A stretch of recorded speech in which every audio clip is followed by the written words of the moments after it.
Olá, estudantes. Hoje iremos começar a aula do 7º ano. Vamos trabalhar o conteúdo de volume. Temos aqui como objetivo da aula, cálculo de volume de blocos retangulares utilizando unidades de medidas convencionais. Na nossa habilidade, iremos elaborar problemas com cálculos de medida de volume com blocos retangulares, envolvendo as unidades usuais. Aí a gente se pergunta, o que danado é volume?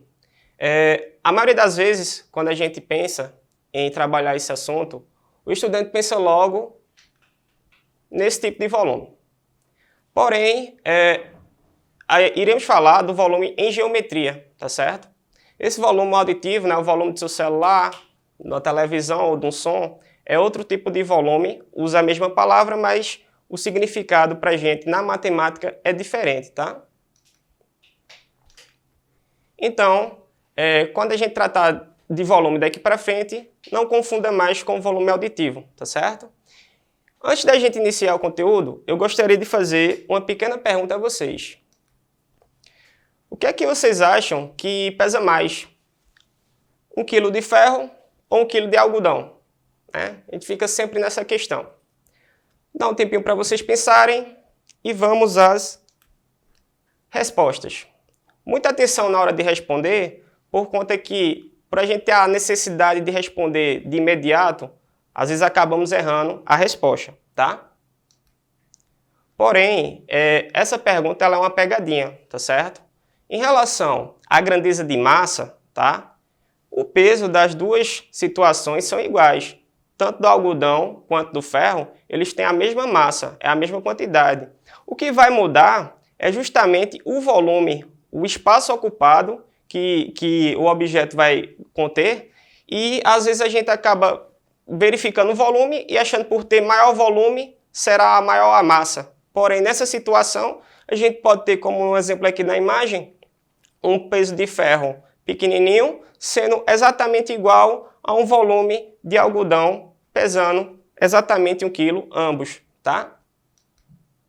Então vamos partir direto para o assunto que a gente quer tratar. Temos aqui, na nossa aula de geometria, para iniciar, falando um pouquinho sobre algumas formas geométricas que vocês conhecem, são um pouco mais usuais, Temos aqui uma imagem de um jogo muito conhecido, que ela é semelhante a esse formato.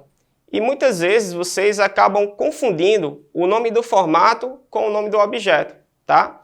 Vamos deixar bem claro que o nome do objeto aqui, nesse caso, é o dado. Porém, o nome da forma geométrica, o ideal é você chamar ela pelo nome padrão, que se chama cubo, tá certo?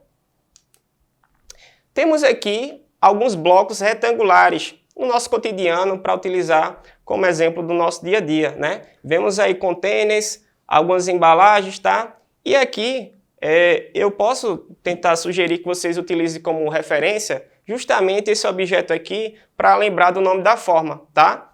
Temos aqui o cubo mágico. E como o nome da forma é cubo, você faz uma associação melhor do que lembrar do dado para depois pensar no cubo, tá certo? Que é a forma geométrica. Aqui a gente tem uma pequena sequência, tá? Utilizando os cubinhos como unidade de medida, tá certo? Então a gente tem aqui na primeira sequência uma unidade, passando mais adiante. Aparentemente aqui a gente tendo essa percepção dessa vista, a gente não está verificando alguns cubos, porém dá para fazer a ideia do cálculo por unidade, tá? Verificamos aqui 4 cubos frontais, mais 4 na parte externa, traseira. Então, o que acontece? A gente consegue fazer ali a união e verificar que tem um total de 8. E assim, sucessivamente, a gente vai aumentando esse quantitativo. Através dessa imagem aqui, eu queria sugerir para vocês, para a gente trabalhar um pouquinho a visão geométrica, tá? Para ter uma percepção melhor de vista em relação à projeção dessa imagem, tá certo? Verificamos aqui alguns cubos empilhados, tá? O que é que acontece? Às vezes você, só olhando para a imagem, você não consegue observar alguns cubos que estão por trás. Eles estão escondidos aparentemente, não dá para ver por essa vista frontal, mas a ideia seria o seguinte: temos ali alguns cubinhos empilhados, tá? Como é que a gente faria o empilhamento desses cubinhos, tá?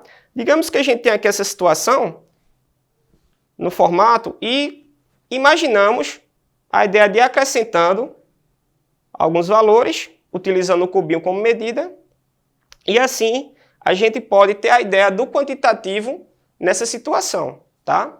Podemos contar também, utilizando, dependendo da situação, quantos cubinhos a gente tem em cada dimensão, que é um assunto que a gente vai agregar para poder auxiliar vocês mais para frente. Aqui, nessa situação, fica um pouco mais clara, né? Temos aqui, aparentemente, 3 cubinhos, com a letra A, com a letra B e com a letra C, mas se a gente for imaginar o cubinho da letra C, sabemos que ele está sobre alguma coisa, tá?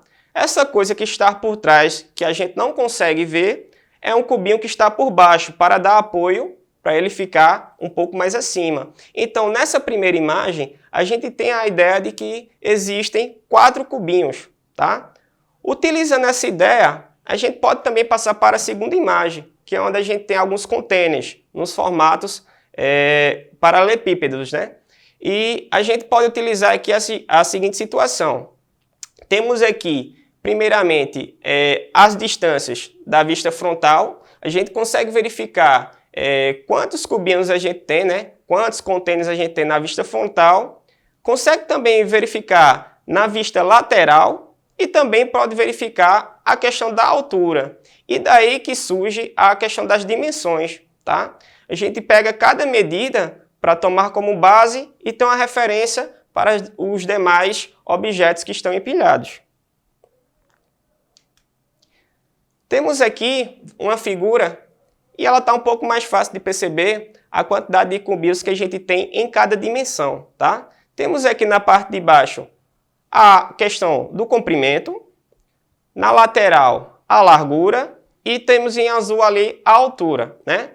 Se a gente for utilizar essa situação para responder esse exemplo aqui, tá? Verificar quantos cubinhos a gente tem dentro desse compartimento e depois em seguida a gente informar a quantidade de cubinhos necessária para fazer o preenchimento completo desse compartimento, tá? Então, primeiro, a gente tem que verificar quantos cubinhos tem em cada dimensão, tá? Na questão do comprimento, a gente consegue contar aí alguns cubinhos. Então, temos ali 6 cubinhos mostrando na distância do comprimento. Se a gente for comparar ou contar a largura, temos aí mais 4 cubinhos, tá? E se for ver a altura, nós temos, na verdade, 3 cubinhos, tá? Então, se for para fazer o somatório de quantos cubinhos já existem na imagem, a gente consegue calcular contando um por um, tá certo? Mas se a gente for ver agora a questão do preenchimento, o preenchimento, a gente não tem todos os cubinhos expostos na imagem, tá? Precisamos utilizar como referência o que já tem na imagem e verificar a ideia do que falta para a gente fazer o preenchimento dessa figura. Podemos aí utilizar como referência o princípio multiplicativo, né? Iremos pegar a quantidade que tem na largura, que já sabemos aí que são 6 cubinhos, o que tem na largura, que são mais 4 cubinhos, tá? E na altura você tem mais 3. Então, fazendo a multiplicação dessas medidas, a gente acha o total de cubinhos para preencher esse recipiente. Então, teremos a seguinte situação. Multiplicando a altura, 3 pela largura, que é 6, multiplicando pelo comprimento, que são 4. O resultado, né, o produto dessa multiplicação, vai dar a quantidade de cubinhos para preencher o espaço, tá certo? Agora vamos tratar de um objeto muito conhecido da gente, uma piscina no formato, né, de bloco retangular. Perceba ali, né, que temos também as dimensões de comprimento, largura e altura. E a água, a piscina ela está com um certo nível de água, tá? Ela tem um certo volume de água no compartimento interno. Vamos verificar uma situação do nosso senso comum. Se a gente entrar na piscina, olhando a imagem anterior, né, a gente verifica a seguinte situação. Se já existe um determinado volume na piscina e a gente for incluir nesse mesmo espaço algum outro corpo, né, que também vai ocupar o espaço, haverá um deslocamento nesse nível da água, tá? Dependendo da massa desse objeto que vai ser imergido, ele vai ser maior ou menor, tá certo? Então podemos ver aqui uma situação de deslocamento de água, né? Só um pinguinho de água, o deslocamento é mínimo e, dependendo se a massa for um pouco maior, o deslocamento será um pouquinho a mais. Então vamos conferir isso através desse pequeno experimento aqui. Temos aqui a seguinte situação. O recipiente, no formato retangular, ele está com um nível determinado de líquido, tá? E iremos fazer a união dessas massas, tá certo? Então, quando eu vou fazer a imersão do objeto aqui, perceba que existe um certo deslocamento, tá? A água antes estava na marquinha azul e passou um pouquinho aqui para frente. Então, a gente consegue perceber que houve um pequeno deslocamento, tá? Agora vamos fazer a remoção. Ao remover, verificamos que o nível ele volta exatamente para onde estava, tá? Então, a questão do volume também, ela está associada ao que está ocupando no espaço.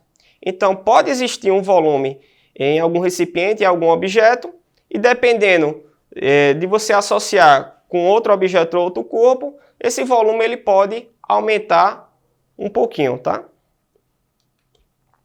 E agora a gente deixa essa situação para vocês tentarem colocar em prática o que aprenderam hoje, tá?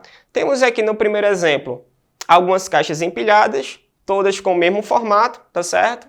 E utilizando as ideias da aula de hoje, você pode tentar verificar qual é o quantitativo de objetos empilhados na primeira imagem e também você pode verificar na segunda imagem a ideia dos containers, verificar qual seria o quantitativo, mesmo sem estar vendo a parte de trás, né? A parte da lateral esquerda, que na imagem não fica tão claro, mas você tem como ter como referência as medidas que foram passadas, que é a questão do comprimento, da largura e da altura. Adote essas medidas como referência, que facilitará um pouco mais o trabalho, tá certo?